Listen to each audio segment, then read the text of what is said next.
Right now, somewhere in the world, two enemies are loading weapons that came from the same hidden warehouse. They think they are fighting each other. They don't know they both answer to you. Every bullet fired, every drone launched, every armored truck that rolls into a war zone, it all traces back to one invisible network. And that network is yours. You don't wear a uniform. You don't wave a flag. You don't give speeches. But without you, wars would stall, armies would panic, and revolutions would die before sunrise. You are the pipeline no one admits exists, the bridge between enemies, the shadow behind every battlefield. This is Hidden Throne POV, and tonight, you don't watch power, you control it. Before we go deeper, hit like and subscribe right now. If stories about hidden empires, silent control, and unseen power pull you in, you're in the right place. Subscribe so you never miss a seat behind the throne. You didn't start with missiles or tanks. You started small. A shipping container that wasn't inspected, a customs officer who needed extra cash, a crate labeled farm equipment that weighed a little too much. At first, it was just profit. One side paid well, then the other side paid more. You realize something simple but dangerous. War creates demand that never ends. Governments argue about peace in public. In private, they panic about supply chains. Ammunition runs low. Replacement parts break. Fuel contracts fail. That's where you step in. You don't pick sides. You supply both. Not because you're evil, because you understand one rule. Conflict is a business, and business hates interruption. Your network stretches across ports in Southeast Asia, airstrips in Eastern Europe, desert highways in North Africa, and offshore accounts in places most people can't pronounce. Front companies buy scrap metal. Shell corporations sell industrial machinery. On paper, everything is clean. In reality, a convoy of trucks moves at night with drivers who never ask questions. The first time you realized your power was bigger than money was during a border conflict. One army was running low on ammunition. Their commanders were desperate. You doubled the price. They paid. A week later, their enemy contacted your middleman through an encrypted channel. They needed night vision devices. You sold those too. Same shipment route, different labels, same profit. You are not chaos. You are balance. If one side collapses too fast, demand disappears. So you adjust. You slow down deliveries to the stronger force. You quietly speed up supplies to the weaker one. Just enough to keep the fight alive. Just enough to keep contracts flowing. Politicians go on television and blame each other. Analysts talk about strategy. Journalists talk about ideology. None of them talk about you, because officially, you don't exist. Your name is never on a document. Your face is never on camera. Even your closest partners only know fragments of the operation. Compartmentalization keeps you safe. If one piece falls, the rest survive. You built layers. Brokers who think they are independent. Logistics managers who believe they work for mining companies. Bankers who process transactions through 3 countries before the money lands where you want it. Cryptocurrency wallets open and close like doors in a hallway. By the time investigators follow the trail is gone. But it's not just weapons. It's spare parts, communication systems, fuel additives, medical kits, drones that can be modified in a garage. You understand something generals often forget. Wars are not won by headlines. They are won by supply lines. Every conflict zone has a moment of silence before sunrise. Soldiers check their gear, trucks idle, radios crackle. That quiet moment exists because you made sure shipments arrived on time. If they didn't, there would be panic, fear, retreat. You sell certainty in places where nothing is certain. Sometimes you wonder if you created the wars or if the wars created you.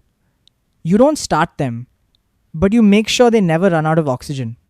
When tensions rise between 2 countries, your analysts don't watch speeches.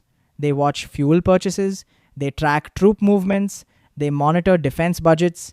When those numbers shift, you prepare inventory. A rebel group in one region wants anti-armor weapons. A government across the sea wants surveillance drones. You negotiate through layers of silence. Payments are split, half upfront, half after confirmation. If someone tries to cheat you, they don't get blacklisted publicly. They simply find that no one is willing to sell to them again. Your power isn't loud, it's structural. Remove you, and supply chains snap like thin wires. Armies would ration bullets, militias would fight with outdated gear, conflicts would burn out faster, peace talks would happen sooner. But as long as you exist, war has momentum. There was a moment when an intelligence agency got too close. They intercepted communications. They tracked a shipment from a Baltic port to a warehouse near a desert capital. They thought they found the mastermind. But the mastermind was just a regional coordinator. You sacrificed him. The network shifted. Routes changed. Codes updated. Within a month, business was normal again. That's the thing about you. You don't panic, you adapt. Your most dangerous skill isn't logistics, it's psychology. You understand fear. When a commander believes he's about to lose, he pays anything. When a regime feels cornered, it signs contracts it would never admit publicly. You don't threaten. You offer solutions at the exact moment desperation peaks. And here's the twist. Some of your clients secretly know you supply their enemies. They suspect it. But they don't stop buying. Because if they don't, the other side still will. In their minds, it's better to share the pipeline than lose access to it. You turned mutual hatred into shared dependence. At night, you sit in a quiet office that looks ordinary. No gold walls, no dramatic lighting, just screens, data, shipping maps, currency flows. You zoom out and see conflict like a chessboard. Not black and white pieces, but endless shades of grey. People call war tragic. You see it as predictable. Scarcity leads to tension. Tension leads to confrontation. Confrontation leads to contracts. Your role isn't to judge, it's to manage flow. But power always comes with risk. If two enemies ever truly unite against a common target, it could be you. If governments decide that the shadow supplier is more dangerous than the enemy across the border, they could coordinate sanctions, raids, cyber attacks. You plan for that too.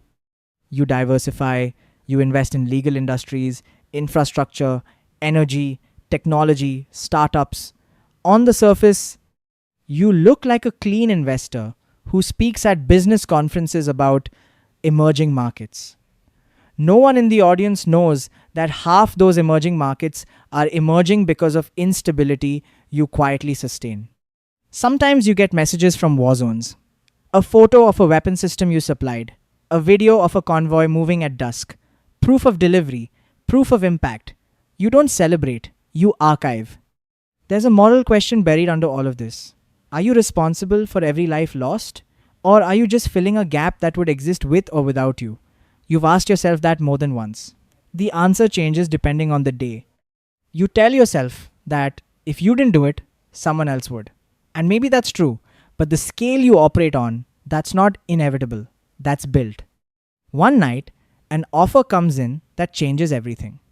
A coalition of smaller nations wants exclusive access. They want you to stop supplying their rival entirely. In exchange, they promise long-term contracts and political protection. It's tempting. Stability, fewer variables, less risk. But exclusivity means choosing a side. Choosing a side means shortening the lifespan of a conflict. And shortening the lifespan of a conflict means reducing demand. You stare at the numbers. Profit spikes short term. Long-term revenue drops. Influence narrows. Control decreases. You decline. Because your real product isn't weapons, it's leverage. As long as both sides need you, you are untouchable. The moment you pick one, you become replaceable. Years pass. Conflicts shift locations. Old wars cool down. New ones ignite. Your routes evolve. Smugglers become CEOs. Militias become governments. Governments become exiles. Through all of it, your network remains. You don't appear in history books.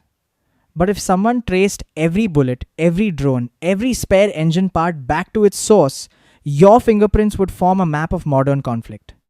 And here's the uncomfortable truth. The world publicly condemns the black market. Privately, it relies on it. When official channels move too slow, when regulations block urgent deals, when politics gets in the way, someone makes a call to someone who knows someone. And eventually, the call reaches your ecosystem. You are not chaos. You are the hidden supply chain of desperation. Now imagine this. What happens if one day you decide to shut it all down? No shipments, no spare parts, no midnight flights, wars would freeze, leaders would scramble, peace talks would accelerate, not because of goodwill, but because of scarcity. You hold that switch. But power like that is addictive, and you've grown used to being necessary. This is the throne no one sees. No crown, no anthem, just influence flowing through invisible veins across the globe.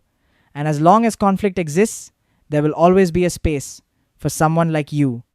If this kind of high stakes hidden power story pulled you in, drop a comment right now and tell me, would you keep the pipeline running, or would you shut it down and force the world to face peace? I want to read your take. Share this video with someone who thinks power only lives in parliaments, and